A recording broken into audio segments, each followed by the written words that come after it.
ഇപ്പൊ ഞാൻ പൂക്കാലത്തിനകത്ത് അപ്പൂപ്പനായിട്ട് അഭിനയിച്ചപ്പോൾ അപ്പൂപ്പന്റെ ഈ കയ്യടി ഇതുണ്ട്. ഇത് ഞാൻ തന്നെ അത് മനഃപൂർവ്വം എല്ലാവരും ഞാൻ തന്നെ ചെയ്യുന്ന. ചിലപ്പോൾ മറന്നുപോകും ഞാൻ. ആ ഷോട്ടിൽ ഞാൻ പറഞ്ഞില്ലേ, ആ ഷോട്ട് നോക്കുമ്പോൾ എവിടെയും വിട്ടുകൂടെ നോക്കണം കേട്ടോ. ചിലപ്പോൾ നമ്മൾ ചിലപ്പോൾ വിട്ടുപോയെന്ന് വരും. ഇതൊക്കെ ഞാൻ അറിയാതെ ഇങ്ങനെ വന്നുകൊണ്ടിരിക്കുന്നൊന്നുമല്ല. അത് ഞാൻ തന്നെ ചെയ്യുന്ന ആ ഷോട്ടാ.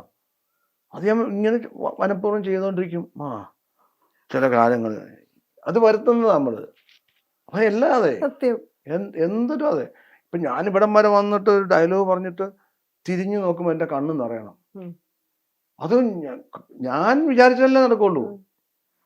ഇഷ്ടാനുസരണം അതൊരു ഒരു ഒരു ഇൻസ്ട്രുമെന്റ് ഒക്കെ വായിക്കുമ്പോൾ എവിടെ ശബ്ദമുണ്ട്, അപ്പൊ വീണ വായിക്കുമ്പോൾ അത് മീട്ടിയിട്ട് എവിടെയാണ് അതിന്റെ ശബ്ദപന്തികൾ എങ്ങനെ നിയന്ത്രിക്കണം എന്ന് ഞാനാ തീരുമാനിക്കുന്നത്.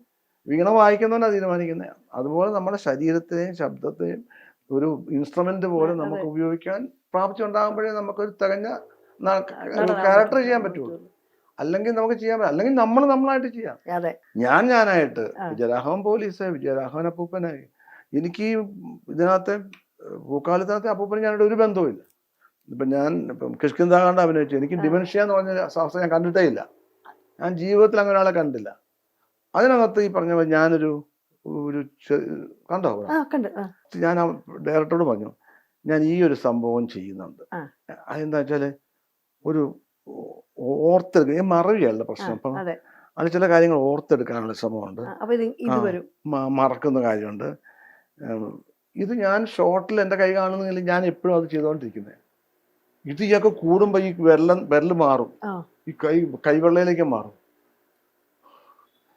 അത് കൂടും, ശ്വാസഗതി മാറും. അപ്പൊ എന്റെ ശ്വാസം തന്നെയാ ബ്രീത്തിങ്, എന്റെ ബ്രീത്തിങ്. പക്ഷെ എന്റെ ബ്രീത്തിങ് ആളെങ്ങനെയായിരിക്കും ബ്രീത്തിങ്?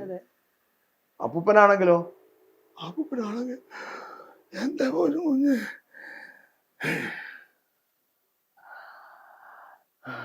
ഇത്രയായിരിക്കും ആ ശ്വാസം. ഇതിനകത്താണ് നമ്മൾ ഡയലോഗ് പറയുന്നത്.